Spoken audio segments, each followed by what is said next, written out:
Antes de começar, olhe aqui para mim e responda com sinceridade. Você quer uma vida mais leve? Então vem comigo. Porque talvez o problema não seja a quantidade de problemas que você enfrenta. Talvez o problema seja que seu cérebro foi treinado para fugir de desconforto. E a neurociência mostra exatamente o contrário. O cérebro cresce quando aprende a lidar com pequenos desafios. Hoje eu quero falar sobre um conceito científico chamado hormese e como ele pode transformar sua vida emocional, seus relacionamentos, sua carreira e até a sua saúde mental. Se esse conteúdo fizer sentido para você, já curta esse vídeo, compartilhe com alguém que precisa ouvir essa mensagem e inscreva no canal, porque aqui nós descomplicamos as emoções com base na neurociência, no trauma e na saúde mental. O cérebro quer conforto, mas evolui no desafio. Existe uma frase que mudou completamente a forma como eu enxergo o comportamento humano. O cérebro ama previsibilidade, mas é o desafio que promove crescimento. Isso parece contraditório. Nosso cérebro foi projetado para economizar energia.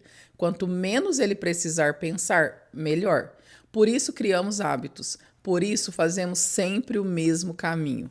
Por isso muitas pessoas permanecem anos em relacionamentos ruins, empregos que não gostam ou padrões emocionais destrutivos. Não porque aquilo faz bem, mas porque é conhecido. O cérebro interpreta o conhecido como seguro. E aqui está o primeiro grande aprendizado. Seguro não significa saudável. Faz sentido isso para você? Gente, sempre tem um papel e caneta para você ir anotando esses crescimentos e ganhando uma nova identidade aí no seu cérebro aí.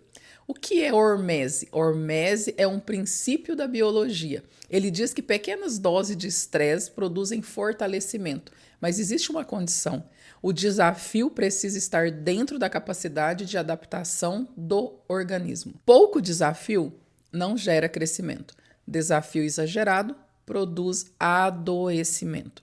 Desafio na medida certa produz adaptação. E é aqui que nós vamos ficar, no desafio na medida certa.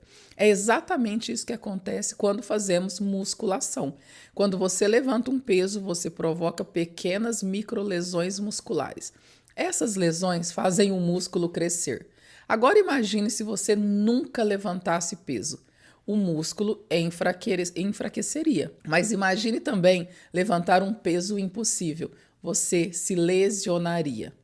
Com o cérebro acontece exatamente a mesma coisa. E isso precisa ser dosado somente por você. Só você sabe a sua capacidade. Seu cérebro também faz musculação. Talvez ninguém nunca tenha explicado isso para você.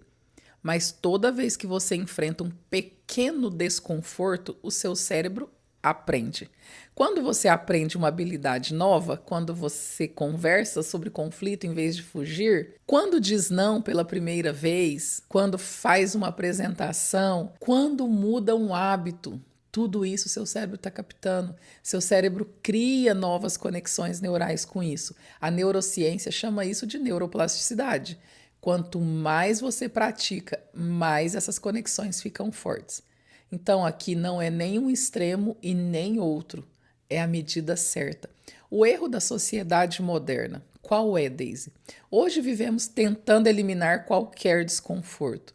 Queremos respostas imediatas, comida pronta, resultados rápidos, evitar conversas difíceis, evitar críticas. Ninguém quer mais isso, ou é só eu que estou ouvindo isso dos meus clientes? Mas existe um problema. Quando evitamos pequenos desconfortos, criamos grandes fragilidades. A pessoa que evita conversar sobre conflitos começa a desenvolver ansiedade. Quem evita desafios profissionais perde oportunidade. Quem evita frustrações cria baixa tolerância emocional. Sem perceber, estamos treinando nosso cérebro para acreditar que qualquer dificuldade representa perigo. E isso não é verdade, definitivamente. O que os cientistas descobriram? Hans Selye, considerado o pai da pesquisa sobre o estresse, mostrou que nem todo estresse é ruim. Existe o eustresse, que fortalece, e existe o distresse, que adoece.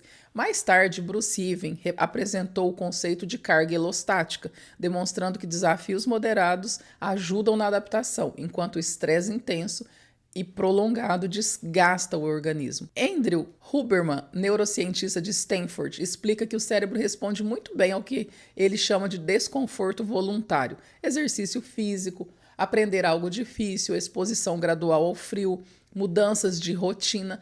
Tudo isso melhora a nossa capacidade de adaptação. Mas quero fazer um alerta muito importante aqui. Isso não significa que sofrimento extremo fortalece. E aqui precisamos separar hormese de trauma. Trauma não fortalece. Existe uma frase que eu escuto com frequência que diz que foi o trauma que me fez forte. Como especialista em neurociência aplicada ao trauma, eu diria que precisamos ter muito cuidado com essa interpretação. O trauma não fortalece. O trauma ultrapassa a capacidade do cérebro de lidar com uma experiência. Quando isso acontece, o sistema nervoso entra em modo de sobrevivência. A amígdala cerebral permanece hiperativada. O córtex pré-frontal perde a eficiência. A pessoa começa a viver em alerta. Então, não é o trauma que fortalece. O que fortalece é o processo de recuperação. É quando a pessoa encontra segurança, ressignifica a experiência e, aos poucos, amplia sua capacidade de enfrentar novos desafios. Essa é a verdadeira hormese emocional. Daisy, e como aplicar isso na prática? Quero deixar 5 exercícios simples para você começar hoje. Primeiro, espero que você esteja com papel e caneta. Faça algo diferente todos os dias. Algum detalhe do seu dia.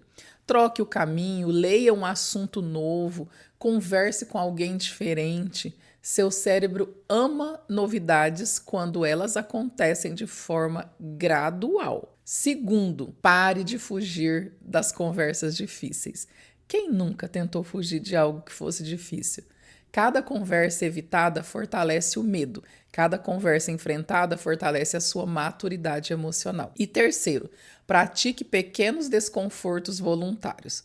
Suba escadas, faça atividade física, fique alguns minutos longe do celular. Treine sua mente para perceber que ela consegue lidar com o desconforto. Quarto, aprenda uma habilidade nova. Quando você desafia seu cérebro, aumenta a produção de fatores relacionados à neuroplasticidade e fortalece funções cognitivas importantes. Quinto, observe suas emoções sem tentar eliminá-las imediatamente. Toda emoção traz uma informação. Toda emoção traz uma informação. Você tem prestado atenção nisso? Pergunte, o que essa emoção está tentando me ensinar? A grande mudança de perspectiva é que talvez você esteja esperando que a vida fique fácil, para então você viver em paz, mas a neurociência mostra outra direção. A paz não nasce da ausência de desafios, ela nasce da capacidade de enfrentá-los sem entrar em colapso. Quanto mais seu sistema nervoso aprende que consegue atravessar dificuldades com segurança, mais leve sua vida se torna. Leveza não significa ausência de problemas. Leveza significa ter recursos internos para lidar com eles. E é isso que eu tô te treinando. É isso que pode ser treinado. Se existe uma mensagem que eu gostaria que você levasse desse vídeo, é essa. Você não precisa procurar sofrimento para crescer, mas também não pode fugir de todo desconforto. É nos pequenos desafios enfrentados com consciência que o cérebro se transforma, as emoções amadurecem e a vida se torna mais leve. Eu sou Daisy Alves, especialista em neurociência, trauma e saúde mental. A mente registra, o corpo reage e eu descomplico suas emoções. Se esse vídeo agregou valor à sua vida, deixe o seu comentário. Eu escolho crescer com consciência. Curta, compartilhe com quem precisa ouvir essa mensagem e inscreva-se no canal. Nos vemos no próximo vídeo.